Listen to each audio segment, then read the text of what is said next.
Un momento, tenemos un mensaje del coautor de este contenido. Nos comparte una nota, quiere dar las gracias. Hay muy importante, en la descripción hay una lista de enlaces recomendados.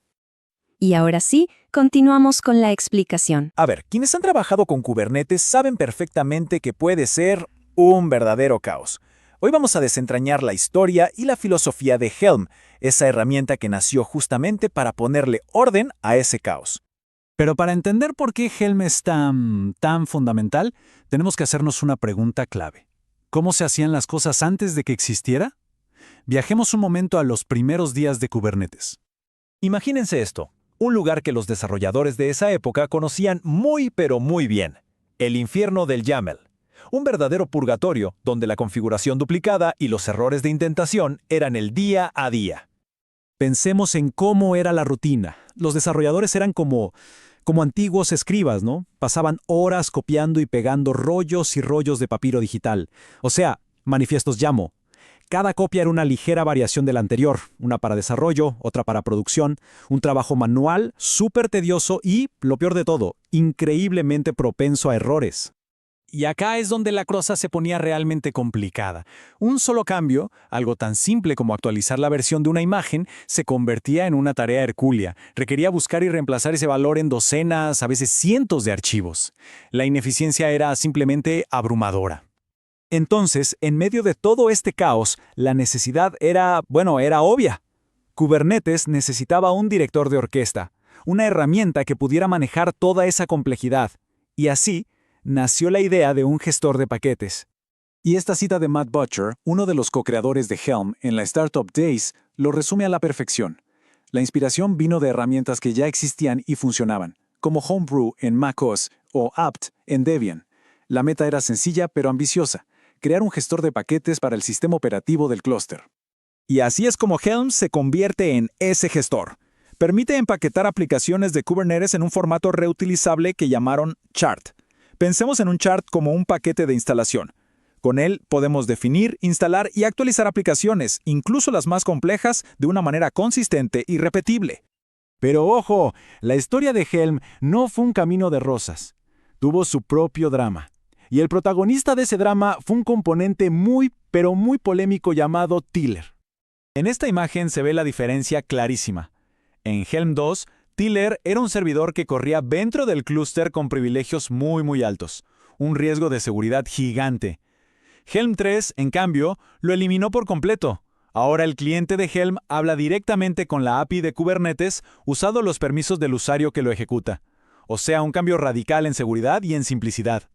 Y si vemos la línea de tiempo completa, la historia cobra sentido. Nace en 2015 para resolver un problema real. En 2016, Helm 2 lo populariza, a pesar de Tiller. En 2018, un paso clave: es donado a la CNCF, consolidándose como un estándar de la industria. Y el gran momento, 2019, llega Helm 3, sin Tiller, un antes y un después. Ya para 2020 se gradúa dentro de la CNCF, un reconocimiento total a su madurez y adopción masiva. Bueno, ya vimos la historia, ahora vamos a lo más importante, el corazón de Helm, su filosofía de ingeniería. Y todo se basa en un principio clásico pero increíblemente poderoso: la separación de conceptos. Por un lado, tenemos el chart. Pensemos que es como el plano de una casa. Define la estructura de nuestra aplicación, qué componentes necesita, como un deployment, un service o un ingress. Es básicamente el esqueleto. Y por otro lado están los values. Si el chart es el plano, los values son los acabados, la decoración. Definen los detalles para un ambiente específico: qué versión de imagen usar, cuántas réplicas, qué dominio, los detalles finos. Y aquí es donde está la magia de todo esto. Gracias a esta separación, podemos usar exactamente el mismo chart, el mismo plano estructural para desplegar en desarrollo, en staging y en producción. ¿Qué es lo único que cambia? El archivo de values. Esto nos da una consistencia increíble y reduce la duplicación de código a casi cero. Ok, ya entendemos cómo funciona Helm. Ahora, subamos un poco el nivel y hablemos de su lugar en el ecosistema. Porque seamos sinceros, una señal de experiencia no es solo saber usar una herramienta, sino también saber cuándo no usarla. Y esto nos lleva al famoso debate: ¿Helm o Kustomize? A ver, no es una pelea. Son herramientas distintas para trabajos distintos.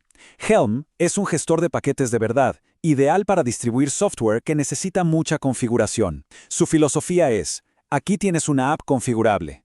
Customize, en cambio, es más simple. Es como un aplicador de parches para YAML. Su idea es, aquí tienes una pequeña variación de mi app. Dos enfoques diferentes. Entonces, la pregunta del millón. ¿Cuándo no deberíamos usar Helm? Bueno, primero, para aplicaciones súper simples y estáticas, probablemente es demasiado. Segundo, para operaciones complejas del día a día, como backups automáticos, es mucho mejor usar un operator. Y tercero, como acabamos de ver, si solo se necesitan pequeñas variaciones, quizá Customize sea la mejor opción para el equipo. Al final del día, esto nos deja con una idea muy poderosa.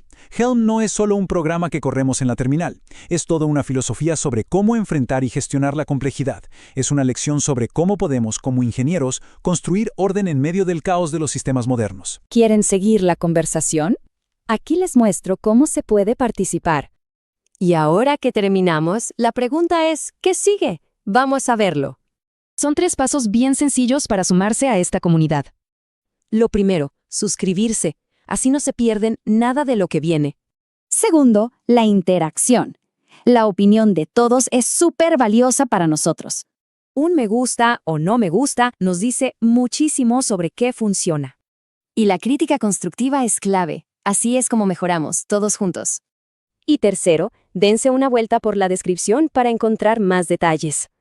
Ahí hay enlaces y recursos muy buenos recomendados por el coautor. Ahora la decisión es suya. ¿Cuál será el primer paso?